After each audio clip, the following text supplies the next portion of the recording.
If you work late night shifts at a store, then you need to see this. I work at a convenience store, usually second shift until closing time. There is one night I will never forget. Still gives me the chills thinking about it.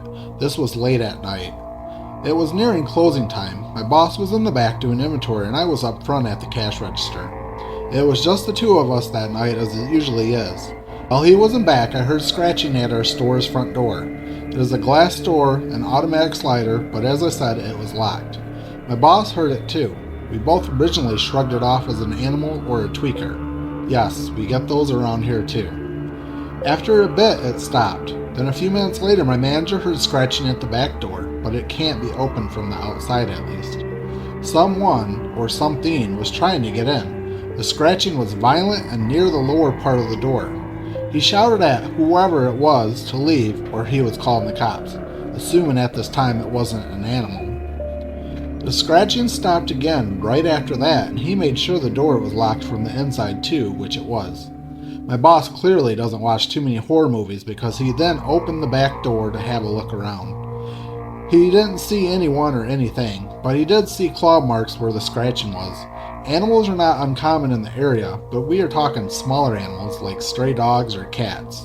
Whatever made these scratches was bigger and stronger than either. After checking out back, he locked it back up and came up front to where I was. Then we heard a loud scratching sound at the front door again, but we both turned pale as we saw a human-like hand with claws at the door and two eyes, reflective eyes.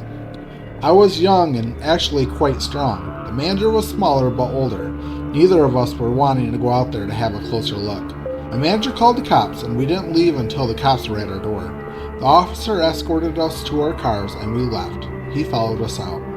Even the cops saw what came next. As we were pulling out of the driveway in a line, we saw a human-like head peeking at us from around the building's corner, close to the ground. I about crapped my pants when we seen this thing. We all pulled out and stopped at a nearby gas station. The cop confirmed what we saw, and he had some other cops stop by. They looked around but couldn't find anything. The cops thought we or someone else was pulling a prank with a mask. We showed the cop the claw marks on both doors, and upon reviewing security camera footage, the thing was caught on camera as well. Despite what we saw and what cameras saw, we still don't know what the heck it was. My manager started bringing a gun to the store each night and was diligent in making sure the back door was always locked and the front door after closing time was too. No one ever saw the thing again though. For that I am glad. Honestly, thinking back on it, I am surprised I didn't quit after that night.